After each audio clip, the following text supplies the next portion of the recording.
નવી સવારમાં હું રમેશ તન્ના આપનું હાર્દિક સ્વાગત કરું છું. આજે વાત કરવી છે લોક ગાયક, લોક સાહિત્યકાર, લોક સંશોધક અને કળામર્મી એવા શ્રી અરવિંદભાઈ બારોટની.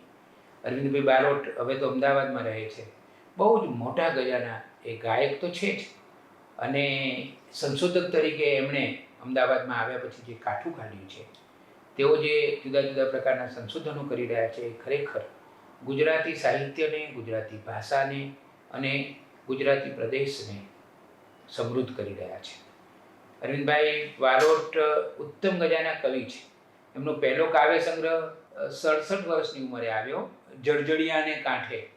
એ વખતે મેં એમના વિશે એક આખું લાંબુ શબ્દચિત્ર લખ્યું હતું, અને મારી જે પોઝિટિવ સ્ટોરીઝ શ્રેણીના પુસ્તકો છે એમાં સમાજની સુગંધ પુસ્તકમાં મેં એનો સમાવેશ પણ કર્યો છે. પછી તો તેઓ વધારે ને વધારે કવિતાઓ લખતા ગયા, અખબારોમાં કોલમો લખતા ગયા, સંશોધનોમાં તેમનું બહુ જ મોટું પ્રદાન છે.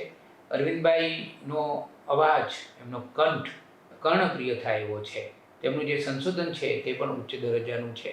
તેમની જન્મ તારીખ અને આપણા લોક સાહિત્યકાર શ્રી ઝવેરચંદ મેઘાણીની જન્મ તારીખ એક જ છે, 28મી ઓગસ્ટ. શ્રી અરવિંદભાઈ બારોટ પાસેથી હજી આપણને ઘણી અપેક્ષાઓ છે. ભગવાનને પ્રાર્થના કરીએ કે તેમને નિરામય દીર્ઘાયુ આપે. અને હા, તમે શ્રી અરવિંદભાઈ બારોટ વિશે વધારે જાણવા માગતા હો તો તમારે મારું જે પુસ્તક છે સમાજની સુગંધ, એ વાંચવું પડે. કુલ 10 પુસ્તકો મેં કર્યા છે પોઝિટિવ શ્રેણીના. એ 10 પુસ્તકોમાં 600 પોઝિટિવ સ્ટોરી છે, અને આ પુસ્તકો ખરેખર વાંચવા જેવા, વંચાવા જેવા અને ભેટ આપવા જેવા છે.